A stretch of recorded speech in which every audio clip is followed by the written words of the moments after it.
The mayor congratulated me afterwards. He said, "You really did it?" And I said, "No, the material did it. We had good material to work with. That's what really mattered." What was it like? Set the scene for us on how that presentation was made in Cleveland. What we had to do was, as we went into a ballroom, and it was very structured. You had exactly 10 minutes to present and then exactly 10 minutes to answer questions. And so we had one rehearsal the day before, and we walked in and we sat and waited for the group in front of us to complete their presentation. We walked right up, and they said, "Are you ready?" And we all blew our whistles en masse, all 40 of us, and Don Pratt walked up to the front, and off we went. I have never seen a better presentation in all my life. It was fantastic. You probably saw 30 different presentations then while you were there. Was this like the rest of them? Was it unique? Was it different? How did it compare? You know, we were quite up front, very good.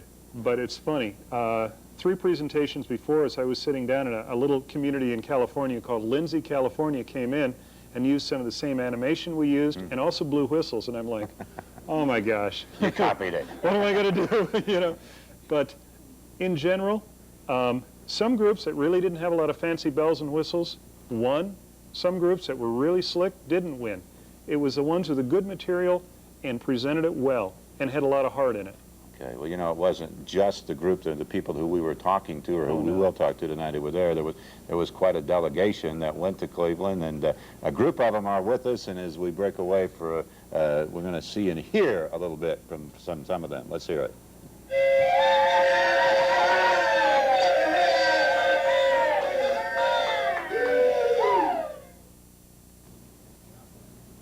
Three of the people involved in Lafayette's presentation play major roles in the projects that helped the city win its All-America City designation. Pat Stevenson of Neighborhood Housing Services, Ginny Webb from the Housing Authority, and Susan Smith of Family Services. And we welcome you all and congratulations. Thank you. This group is still smiling. This whole group is just smiling as delegation going. That's right. Pat Stevenson, tell us a little bit about what it is that you feel about your housing program that was unique, that contributed to the win. Well, I think it contributes, the fact that the people who actually participate in the programs are a part of the decision-making process. I also think the fact that there was a lot of interaction between the different agencies here to get the projects done was a big factor. Those seem to be the kind of things that the judges wanted to focus on. Did you feel unique as you explained it? Did you feel it was a unique program? Yes, I felt it was unique. Yes, I did. And I felt that the participation of the community was what made it unique. It was not us telling the people what they needed. It was the people telling us what they needed. Jenny, you worked in part in the project Self-Sufficiency. Tell us about what's the importance of that and what you feel is special about that program that helped that make Lafayette an All-America City. Well, the Lafayette Housing Authority believes in a hand up, not a handout, and so it was a wonderful opportunity when Susan Smith and her board stepped forward with Family Services support so that we could, as a housing authority, then apply to HUD and achieve the rental subsidy to make the program go as far as the housing wing was concerned. And that is unique. Not all communities with family self-sufficiency have had the kind of cooperation that we have among our 3 agencies. Let's talk a little bit about the experience that you had in Cleveland. Particularly, we showed the presentation, but following that 10-minute presentation, you were on the you were there being asked questions. Susan, what kind of questions were the judges looking for? What were they trying to get from you, do you think? The Family Self-Sufficiency Program is truly a public-private partnership, and one of the things they wanted to know about was how the funding mixed federal funds, local funds, and United Way funds. And one thing that made us unique was the role that our local United Way plays in helping to facilitate these partnerships. In all 30 presentations, we were the only one who was able to make that point. Tell us about the excitement. We saw a little bit when the announcement was made, and I know as soon as the MC of the program mentioned that you moved trains, we could hear all the way across the room the people from Lafayette standing and applauding and hugging. But what was it like for you? I think they even got support from other cities. And as we were walking up there, the Lindsay, California, the other town that they talked about blowing, had smaller whistles than ours. But they did blow those whistles when we went up there, and we heard them as we came back down, and that was exciting. So you did even develop relationships with some of the other towns that were there. Okay, well, we thank you so much for being a part of it, and congratulations to all of you. There was another major factor, too, in that presentation, and that was railroad relocation, and we'll talk about that when we come back. Stay with us.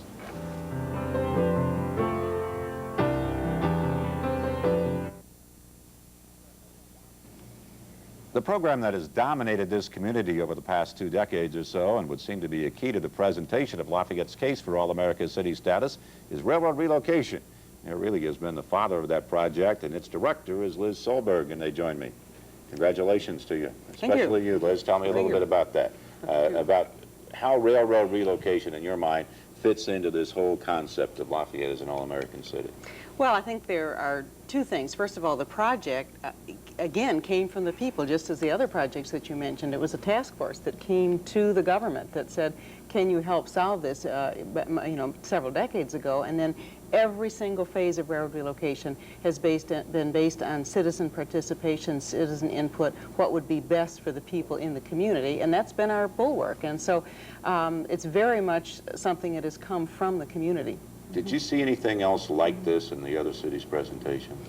No, I think that helped. We were a bit unique, and I think people pretty quickly grasped the enormity of what had been accomplished in our community, and so I think that did help. All the little falderall kind of drew attention to us, but as Arvid was saying, railroad relocation was a unique project, and then the other two projects that were presented carried out the same themes that are present in our community and help people understand why we were such a strong community. Yeah, I'm sure when people saw that first piece of that tape of the train hitting the truck, that had to wake some people up. I think Arvid's editing was terrific. A real attention getter there, yeah. That is impressive, and there were communities, I think every one of them had a railroad in their community, and for them to understand the enormity of this, and of course pointing out the conflict between the automobile and the train hitting that semi left a lasting impression. Mayor, let me ask you about this designation now as an all-American city, and what you think that means to the community in the future. How will you use it? Well, we're going to promote it. It's a promotional tool more than anything. Of course, there's a great deal of pride that goes in with that award. But I think the opportunity to promote throughout the country that we are an all-America city is worth something and some value. I think if a prospective industry or business is looking for a place to locate and they list their criteria, I'm sure that they'll take a look at a community that has been designated as an all-America city and take a look at it. What can you do? You have a logo and you have that. Can you put that on the signs as the entrance to the city or along the interstate, or what can you do? Well, we can use it any way we want to. Of course, that belongs to the National Civic League, but we can use it any way we want to for however long we want to. But I think we'll probably put it on most city vehicles. I think our stationery will carry the Lafayette All-America City emblem on it. Take some revision in our stationery, but there are a lot of things you can do, shirts, buttons, a variety of things. We're trying to put all of that together and determine what would be most advantageous. And you've also talked about perhaps some sort of a city celebration. We're going to have a celebration on August 6th, Sunday, 1 to 3 or 4 at Columbian Park, and we're developing that celebration now, and that'll be a dandy, and we're inviting the entire community to come out and help us celebrate. We're almost out of time, but it does seem to me that this award has been taken by the community perhaps a little more than some of the other things. Have you felt that in this week you've been home? Well, I think so, and I run into people that live around Lafayette, and some of like Fowler and Delphi and Monticello, people that I run into throughout the city that come up and congratulate you. Liz and I were having lunch the other day, and some people came up and congratulated us for receiving the All-American City And we Award. certainly want to congratulate you, too, and we want to express our congratulations not only to the people who made this presentation to the All-America City judges, but also to the people of Lafayette. If you remember a song we at TV 18 had commissioned a few years ago, it said, "You are making Lafayette great." Nice job, everybody. Everybody ready? A place with happiness all around, that I am proud to say is my hometown. Lafayette, yes, it's Lafayette, another diamond